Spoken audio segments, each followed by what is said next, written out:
One last blind date. The carousel spun slowly behind them, its lights painting golden circles in the evening air. Marcus Chen had exactly 5 minutes. That was the deal he made with himself in the car.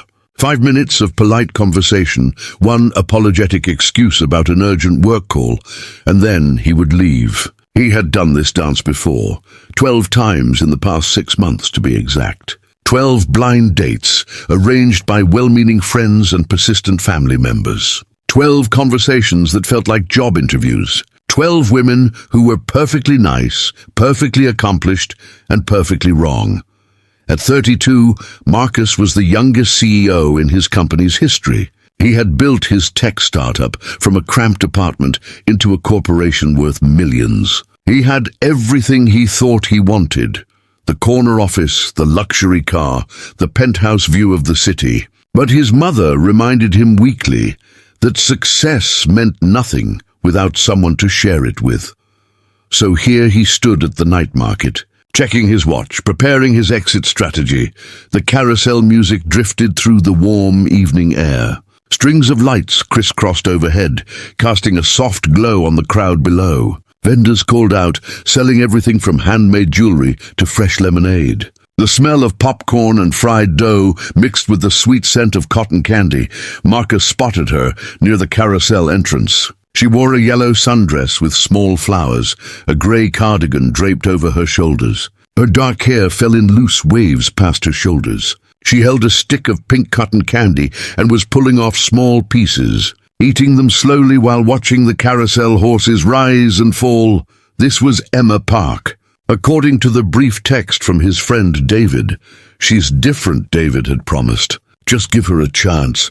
Marcus had heard that before. He approached, rehearsing his opening line. But before he could speak, Emma turned toward him. Her face lit up with genuine warmth, not the nervous, eager expression he usually encountered on these dates. "You must be Marcus," she said, extending her hand. "I'm Emma. Want some cotton candy?" "I bought way too much," he blinked, thrown off script. Sure, thank you." She tore off a generous portion and handed it to him. The sugar dissolved on his tongue, impossibly sweet.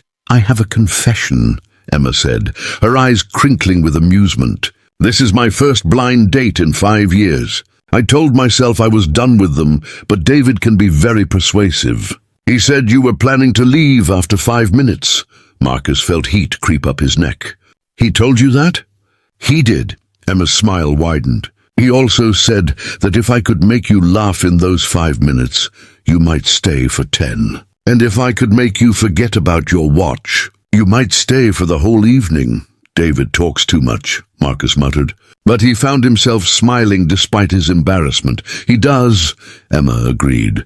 She gestured toward the carousel.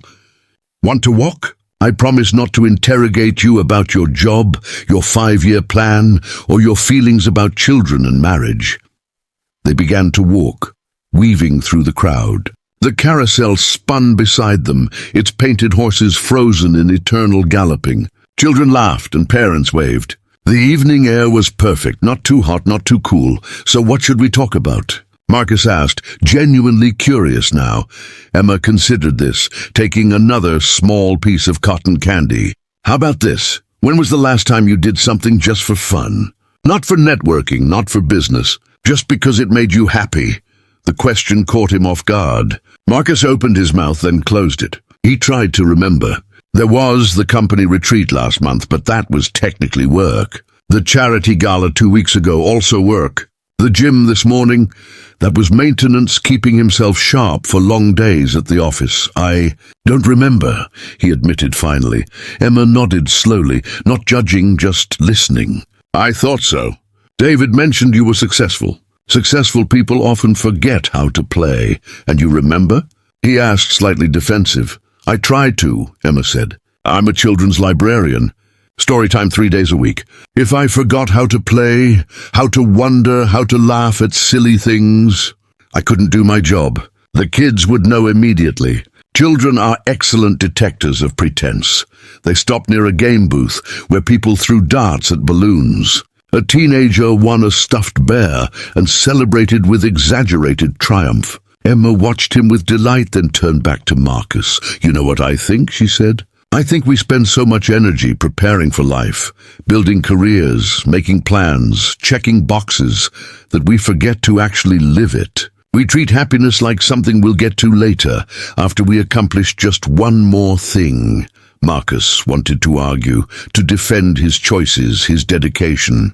But something about the soft lights and the carousel music and the way Emma spoke without urgency made him pause. "So what do you suggest?" he asked quietly. Emma's eyes sparkled. "I suggest we stop having a blind date and start having an adventure." "Come on!" Before he could respond, she grabbed his hand and pulled him toward the carousel. His instinct was to resist, to maintain dignity, to remember he was a CEO, not a child. But her enthusiasm was infectious, her laughter musical. They climbed onto the carousel platform, choosing horses side by side. Emma's was white with a golden mane. His was black with a red saddle. As the carousel began to turn, picking up speed, Marcus felt something unexpected, a lightness in his chest, as if a weight he had been carrying for years was finally lifting. Emma threw her head back and laughed, pure and unself-conscious.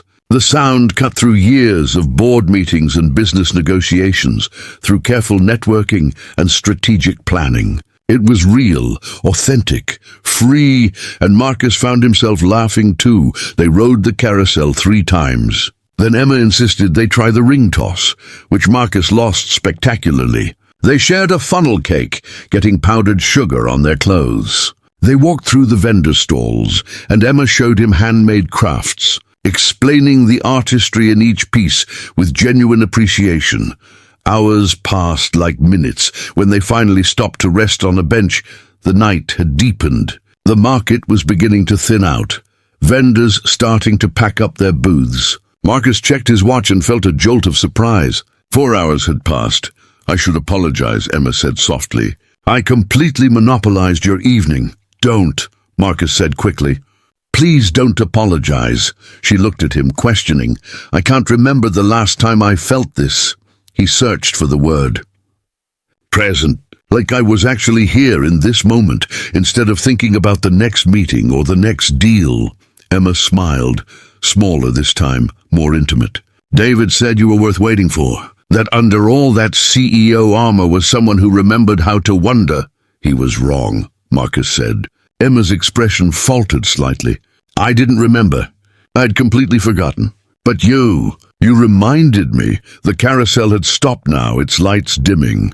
In the quiet between them, Marcus made a decision. Not a business decision calculated for maximum return, but something simpler and scarier and more real. "Can I see you again?" he asked. "Tomorrow?" "Not as a date, as an adventure." Emma's smile returned, brightening the darkness. "I'd like that very much." They exchanged numbers. They made plans. And when Marcus finally drove home that night, he didn't think about quarterly reports or market projections. He thought about pink cotton candy and carousel music, and the way Emma's laughter had cracked something open inside him that he didn't even know was closed. 5 minutes had turned into forever's possibility, and for the first time in years, Marcus Chen wasn't planning his exit. He was planning his return.